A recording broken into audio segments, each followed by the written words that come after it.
my wife was like, "You're going out too much." I said, "Well, I'm going out with all the customers, and that's why they stay with us. They love it, and I like them. It's good fun, hospitality, stressful enough." And I said, "Well, if I start an alcohol company, I have to go out." Yeah. And she's like, "You won't do that." And I went, "Well, I did." Hey guys, I'm Luke from Granddad Jack's, and today's guest on the Speakeasy is Dan Pappas, our neighbour from around the corner at Fonzie Abbott. He is a keen lover of all things liquid, coffee, gin, vodka and beer. So what more could you ask for from a bloke? He also loves a race car and a chat, so let's get into it.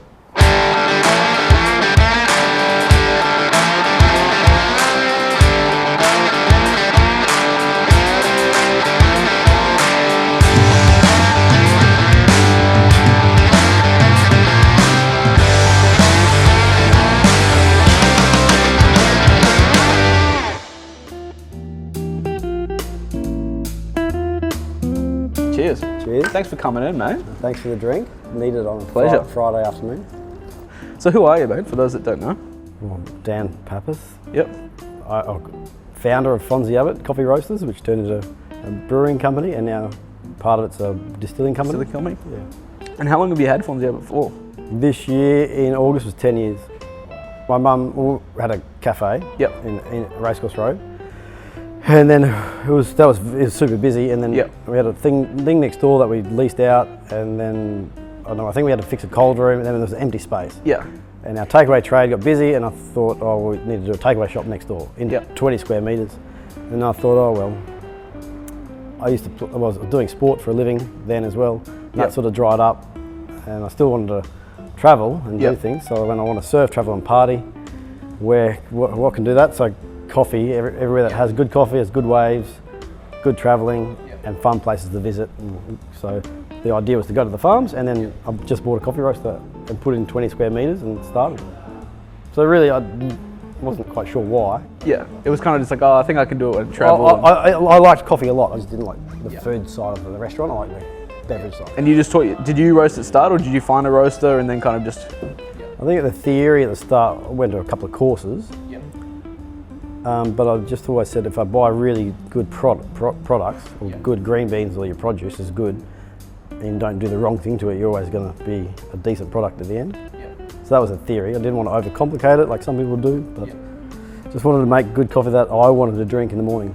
And did it kind of just snowball? Like like, okay, we got this smaller roaster, I kind of taught myself, and then did it start to get you kind of, people knew about the coffee and then started asking for wholesale, or did it just? Yeah, people asking for wholesale, and I didn't want to, I said no for a while because I didn't want to be responsible for their business as such, because it's such a big part of it. Someone's cafe might be 70% of their trade. Because it's not just like supplying the beans like these days. And you know, Saturday morning, I suppose I was quite younger.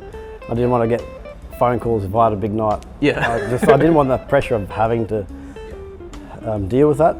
But then after a while, I got a couple of mates, like, I'll supply you, and it wasn't that bad. And so and then it just turned into a bigger wholesaling business.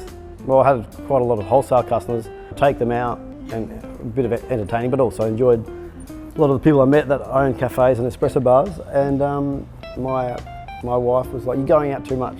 I said, "Well, I'm going out with all the customers, and that's why they stay with us. They love it, and I like them. It's good fun, hospitality, stressful enough."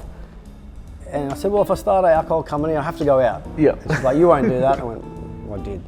And it just made sense to you to kind of have the same branding from the coffee into the beer? Yeah, I was always unsure about that, but I saw a brewery in, I think it's San Diego, called Modern Times. Yeah, I actually know that one. Before I went there, they started a little roastery in the thing. So I said, if they've gone that way, why can't I go the other way? Why Fonzie Abbott to start with?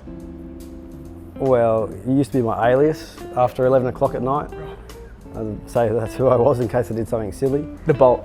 The Bolt, I'm not sure why, but the Fonzie Abbott part, it's my first pet and first street. So you're porn or stripper name. Yeah. Oh, right, okay, So, yeah, perfect. Same again. All these names, I was like, oh, that sounds cool. Yeah. I grew up in Albion. So these we've been... It must have changed, like even since we got this building, it's changed and it's gone insane. Yeah, like when I came here, it was... Nothing, sports shops and mechanics. It was just like crackies and raisins, like actually. Yeah.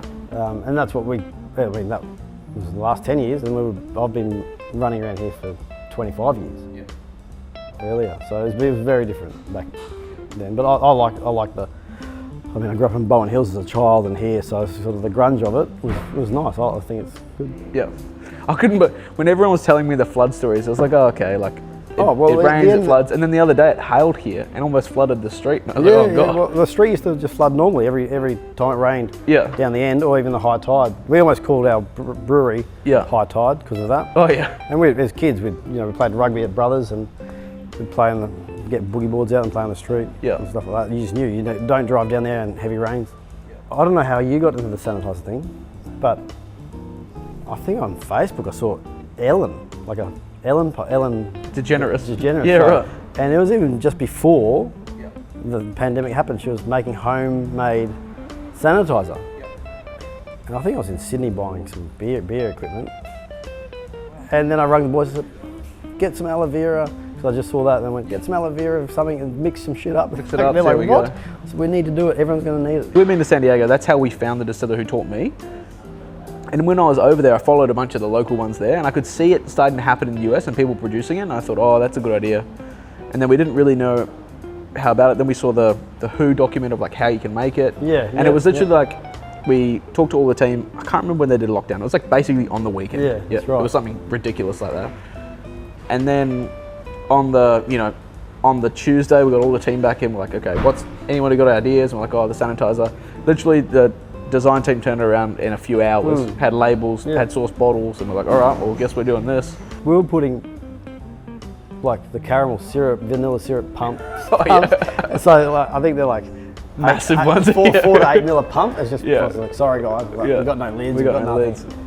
Now that it's finished, I like that it happened because it rallies the team together. Everyone can work hard. I like the push. I raced cars for a kind of a living. Yeah, right. Well, semi-professionally and a bit professional at the end for about 10 years. Yeah. What kind of cars? Like junior categories, Formula Ford, then Formula 3, the Indy Lights stuff in America, a lot of Porsche stuff, Carrera Cup. Yeah, right. Anything that people would ask me to drive their car. So we do a limited release every month, and now that we got this site in Albion and one on the Gold Coast, we do different ones for each. Like limited what? So like 100 bottles or less of any type of spirit. So it's been like liqueurs and white rums and Well, your cane coffee spirits. liqueur is the best of it. Oh, thanks, man. Appreciate it. And that started as a complete fuck up too. What?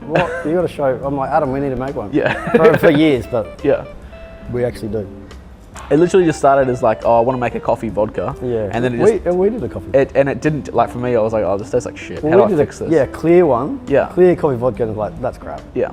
And then I was like, how do I fix it? Or well, sugar fixes most things. Yeah. So I was like, okay, what do we got around? And I was behind the bar and we have a couple of cocktails. So at that time we had like a cinnamon syrup and a eucalyptus syrup. Yeah. I was like, oh, these both taste pretty good. And I just mixed those into the coffee and I was like, oh, it's not quite there.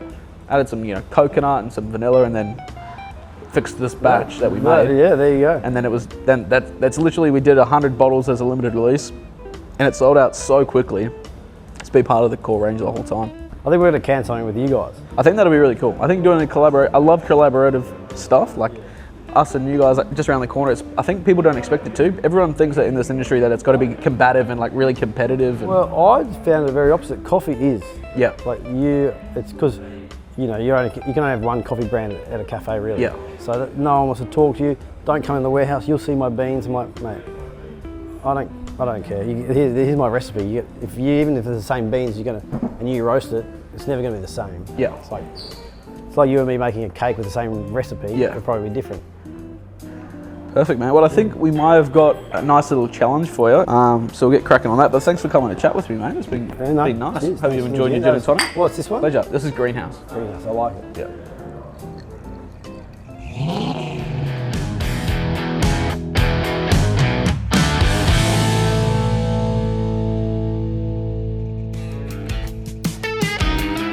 Rightio, mate. So we've finished our chat, but now we have the bootlegger challenge.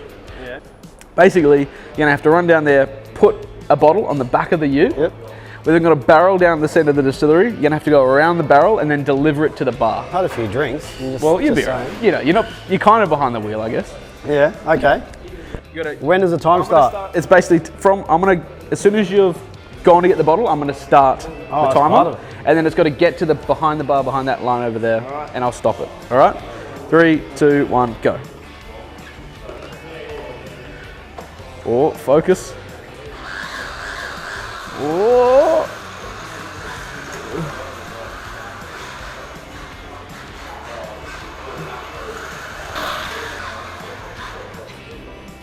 Perfect. 2109. Look at that, mate. Number 1. There you go. Up the top, the fastest. Well, there's only one way from there. It's probably down. We'll see. Get you back in 12 months to see if you can beat your time. I'd like another crack. Well, thank you. No worries, mate. Thanks for coming in. Appreciate it.